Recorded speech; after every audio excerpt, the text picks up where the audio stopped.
The first time I met Gloria Swinton, she was standing on my dock ramp like she owned the lake. "This is a clear violation of HOA regulations," she barked, arms crossed, sunglasses perched on her overly sprayed blonde bob.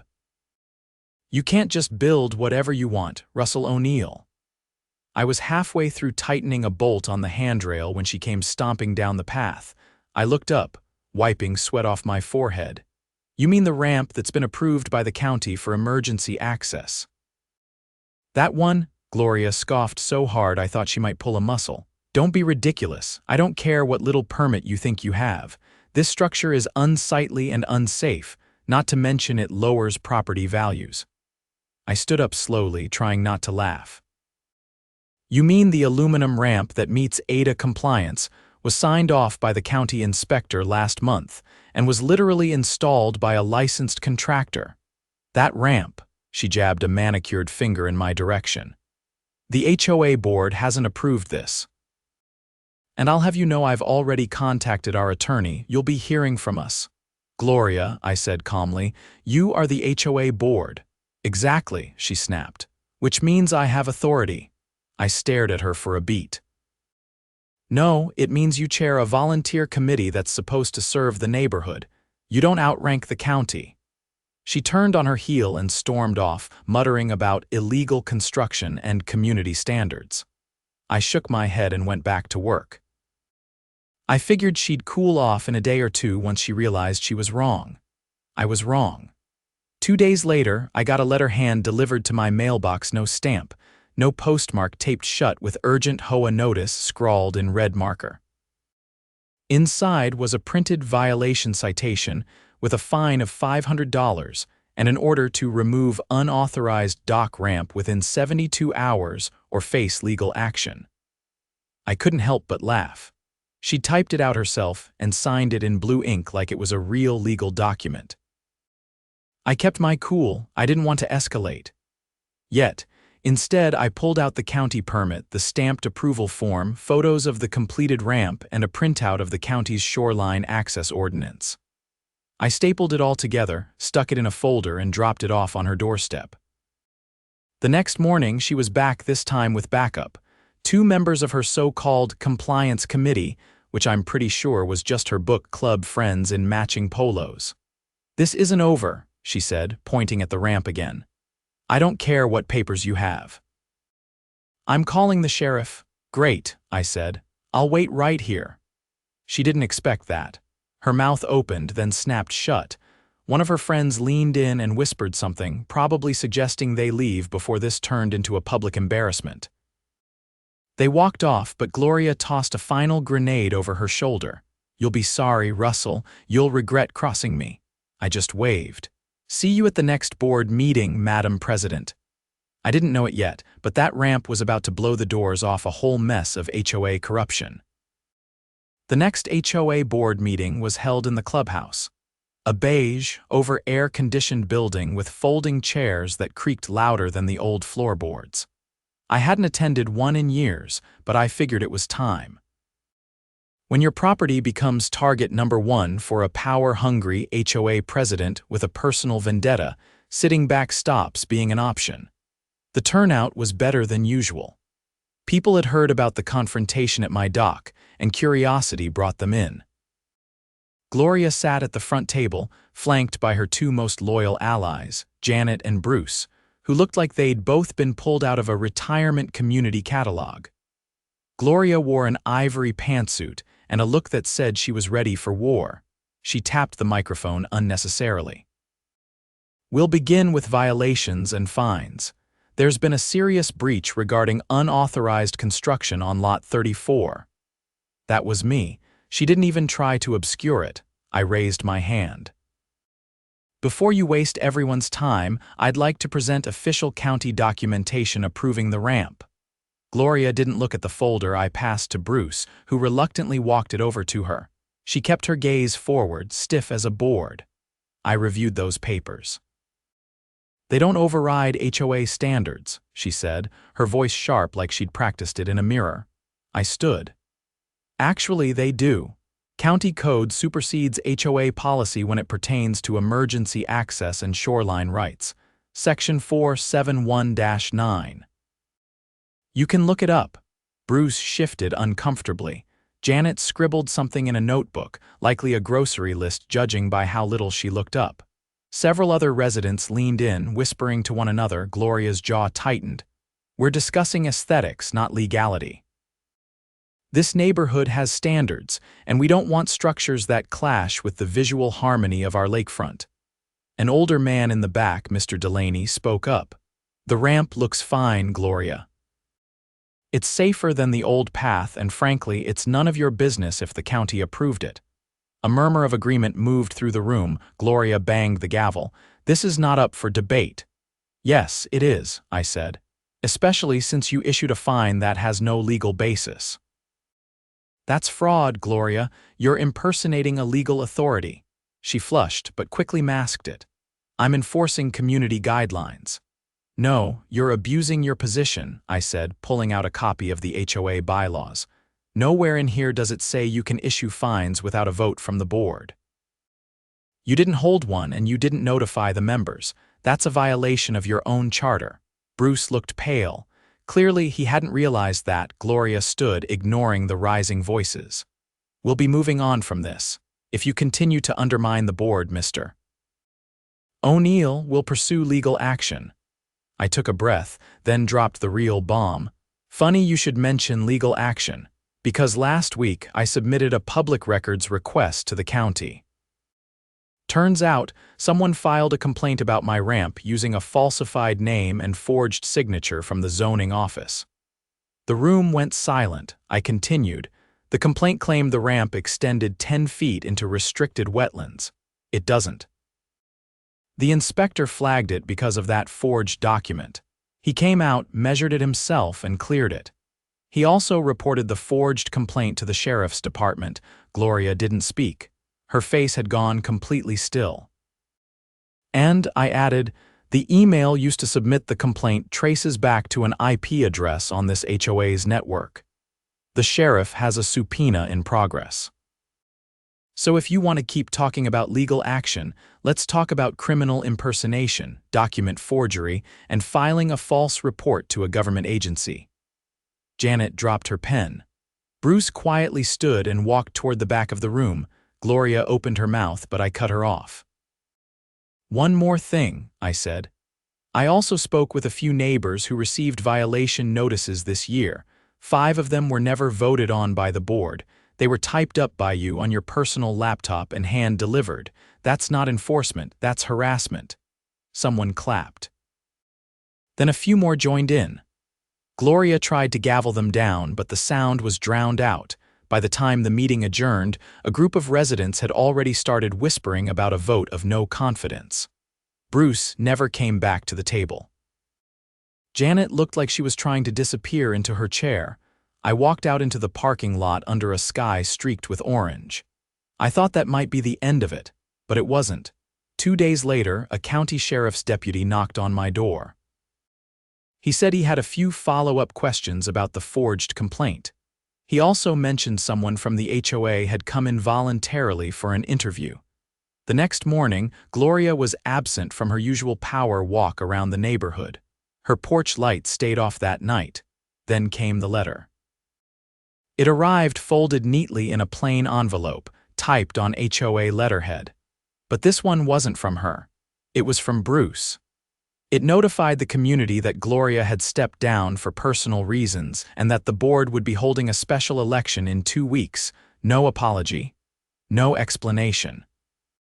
Just an exit. I didn't celebrate. Not yet. Because I knew Gloria. She wasn't the type to go quietly, and if she'd gone far enough to forge a complaint and try to weaponize the HOA against me, she wasn't done, so I started digging. And what I found made the dock ramp look like child's play. The first sign that something bigger was brewing came from a man in a utility vest. He showed up just after sunrise, pacing the edge of the lake behind my property with a clipboard and a laser rangefinder. I stepped out onto the porch with my coffee and called down. You with the county, he nodded. Environmental Compliance Division, just confirming shoreline boundaries. I set the mug down and jogged down the slope. Everything all right, he squinted at his clipboard. We received an anonymous report about several properties along the lake. Something about unauthorized erosion control and illegal fill dirt. I pointed toward the far end of the cove. That wouldn't have anything to do with the new retaining wall over on Lot 21, would it? He glanced up. That's on my list. I knew who owned that lot, Gloria's sister. She'd built that wall 2 months ago, no permits, no inspections, just a crew of guys with a backhoe and a truckload of limestone. At the time, Gloria had brushed off complaints from neighbors, saying it was under review and temporary. I hadn't planned on digging into it until now. That afternoon, I made a stop at the county records office. I asked for permit histories on every property around the lake built in the last year. The clerk looked at me sideways but printed them out anyway. I thanked her and took the stack to my truck. Back home, I spread them out across my kitchen table. There were gaps. Huge ones. At least 4 properties had major additions decks, fences, retaining walls, even a boathouse that had no corresponding permits, no inspections, nothing. And all 4 were close associates of Gloria. I started cross-referencing the addresses with HOA records. I'd grabbed a copy of last year's annual report from the community bulletin board before it disappeared the week prior. Buried in the fine print was a line item. Shoreline Beautification Fund, $28,000 dispersed. That was odd. There'd never been a vote on any shoreline funding. I pulled out my laptop and searched the county contractor registry. One name kept popping up on all 4 of those projects: Valley Ridge Improvements, LLC. A company I'd never heard of with no website, no contact number, and an address that led to a P.O. box 2 towns over. I called a buddy of mine, Curtis, who used to work in municipal code enforcement. He owed me a favor from back when I fixed his pontoon motor. Check the business license, he said. If it was created in the last 18 months and tied to a personal address, you might have something. It was. Registered 11 months ago to a residential duplex owned by none other than Bruce, Gloria's second-in-command. So the HOA was funneling money into unpermitted projects built by a shell company owned by a board member, and Gloria was signing off on it. This wasn't just favoritism. This was fraud. Misuse of HOA funds, possibly tax evasion, and definitely criminal. I printed everything out, labeled it meticulously, and made copies. Then I drove to the county sheriff's department and handed it all over. The deputy on duty raised his eyebrows as he flipped through the packet. "Is this all verified?" he asked. "Everything." I left nothing unverified, he nodded slowly. "All right, I'll pass this to our financial crimes unit. You may get a call." I did. 2 days later, Detective Marla Jensen sat across from me at a diner booth with a notepad and a tired smile. "Mr. O'Neill, I've got to say, this is one of the most organized private reports I've ever seen. I was an electrician for 20 years. You learn to document everything when people start lying about what's behind the walls." She chuckled faintly. "We've confirmed 2 of the addresses already. No permits, no inspections, and the contractor has no valid license to operate in this county. Bruce Swinton owns the LLC. He's on the HOA board. One of the properties belongs to Gloria's sister. Another belongs to a man who's been on the landscaping committee for 6 years. She nodded. "We're issuing subpoenas. If the HOA funds were used without member approval or if money was diverted to a personal business, that crosses into criminal territory." I leaned back. "That's what I figured." She paused. "We might need a statement from you in court. Whatever you need." That evening, I noticed something strange. The HOA bulletin board was empty. Every document, announcement, and contact list had been removed. Even the frame had been unscrewed from the clubhouse wall. The next morning, a neighbor named Nina knocked on my door. She was holding a blue folder and looked rattled. "This was left on my porch," she said. "No name, just this note inside." The note read, If you want to know what they've really been doing, read the minutes from the finance meetings. Inside the folder were photocopies of meeting notes handwritten, some barely legible, others typed out in a rushed format. They outlined disbursements from the Beautification Fund to Valley Ridge Improvements, LLC, with line items labeled things like shoreline enhancement, aesthetic grading, and waterfront compliance. In one note, Gloria had written, "Ensure Valley Ridge invoices are processed before quarterly review." "No need to alert full board," Nina shook her head. "I've lived here 12 years. This is the most crooked thing I've ever seen. You didn't happen to see who dropped it off?" "No. But I think someone on the inside's trying to come clean." By the end of the week, the sheriff's office confirmed they were opening a formal investigation. A second detective showed up to collect HOA records, and a warrant was issued for the HOA's financial logs. That weekend, a special meeting was called. It was held in the community green space because the clubhouse was now considered a potential crime scene. Nearly every homeowner showed up. Gloria didn't. Bruce tried to speak, but the crowd wasn't having it. People shouted over him, demanding answers, demanding resignations. Nina stood up and read from the notes she'd received. Another neighbor read off the names of every property tied to the illegal projects. Then someone asked the question that brought everything to a halt. "Where's the $28,000 now?" No one answered. I stepped forward. "If they used HOA dues to pay Bruce's company, then we've all been robbed." A slow hush settled over the group. Then a voice from the back, old Mrs. Halpern, who never spoke a word at these things, called out, "I want my money back." A chorus followed. Demands for restitution, for a forensic audit, for new elections. By Monday morning, Bruce had resigned. The county froze HOA accounts pending review. Gloria was officially listed as a person of interest in the investigation. The detective called again. "We may need you for a deposition, and you should probably prepare for media inquiries. This isn't going to stay quiet much longer." I wasn't surprised. The dock ramp had just been the start. A trigger, a crack in the dam. And now the whole rotten system was flooding out.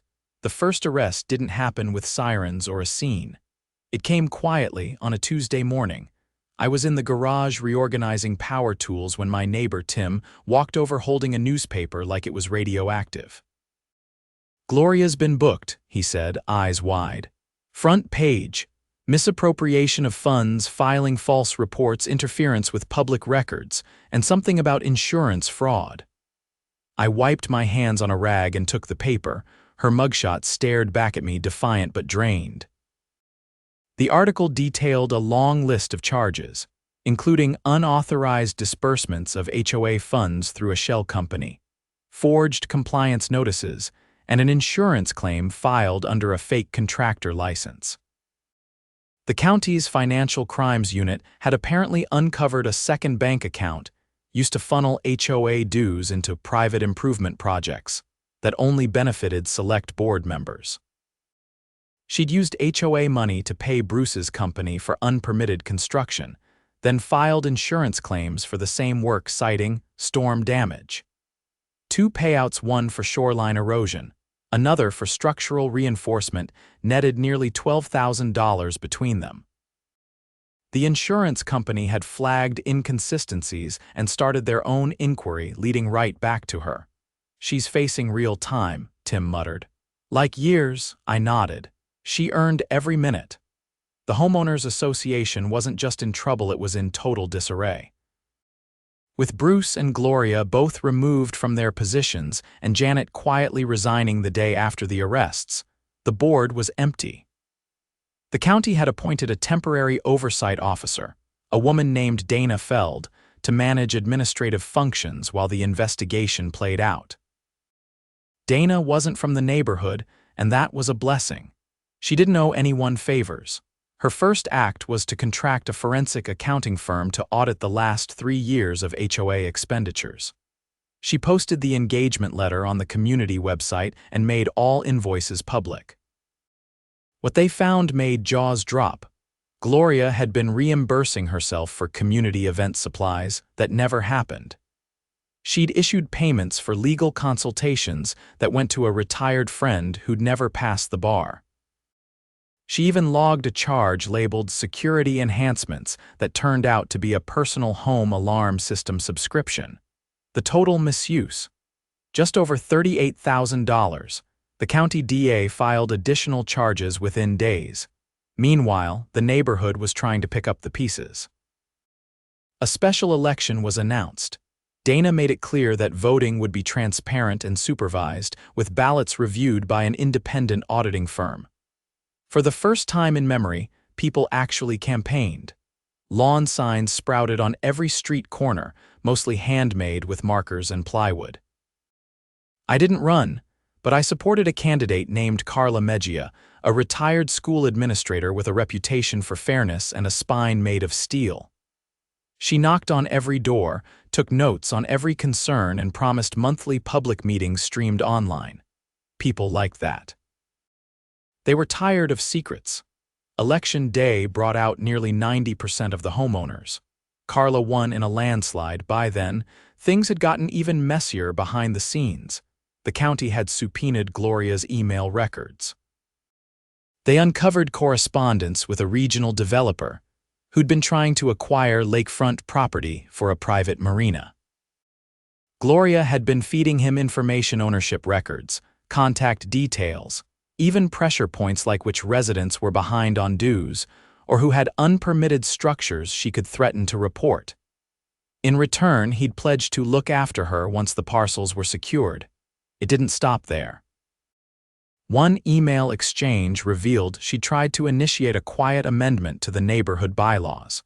The change would have allowed the HOA board to negotiate sales of underutilized common land for the benefit of the community. In other words, sell off lakeside green space to the developer. The amendment never went to a full vote. Dana flagged it during her review and turned it over to the county prosecutor, who added attempted fraud to Gloria's growing list of charges. Gloria's attorney tried to spin the whole thing as a misguided effort to improve the neighborhood. The judge didn't buy it. During the pretrial hearing, he described her actions as a sustained campaign of deception and self-interest, cloaked in the language of community service. She was denied bail. Bruce, meanwhile, cut a deal.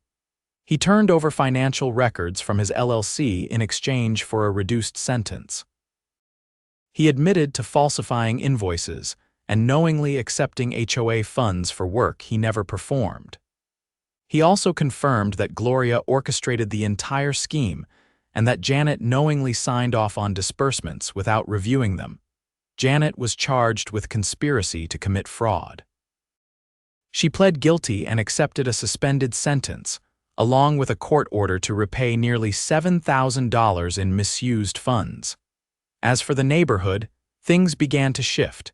The new board, under Carla's leadership, held an open forum on reform. Residents were invited to submit proposals for bylaw amendments. One of the first to be adopted was a transparency resolution. All board meetings would be recorded, financial records published quarterly, and no disbursements above $500 would be made without a full vote and public notice. Another amendment created term limits for board members and required independent oversight for all elections and compliance actions. The best part: the HOA voted to refund every illegitimate fine issued by the previous board. Over 70 residents received checks, along with a formal letter of apology signed by the new leadership. I was one of them. Carla handed it to me personally. "You were the first to push back. We wouldn't have uncovered any of this without you." I shook my head. "I just wanted to build a ramp," she laughed softly. "Sometimes that's all it takes." The dock ramp still sits there, sturdy and silver, catching the morning light off the lake. I built a small bench next to it, nothing fancy, just a place to sit and watch the water. People stop by, sometimes neighbors I never used to talk to. They ask how things are going or thank me for speaking up. The neighborhood changed. Not overnight, not with fireworks, but it changed. And Gloria. She took a plea deal 6 months later. 5 years probation, 2 years in a minimum security facility, and a court order to repay every dime with interest. She also forfeited her home by the lake, which the HOA voted to convert into a shared community center and meeting space. The irony didn't escape anyone. One afternoon, I saw a teenage kid rolling down my ramp in a beach wheelchair. His grandfather waved from the top of the hill, grinning like it was the best view in the county. He was right. Sometimes justice doesn't come with a gavel, it comes with a handrail, a county permit, and refusing to back down when someone tells you to. Especially when that someone thinks a clipboard makes them queen of the lake.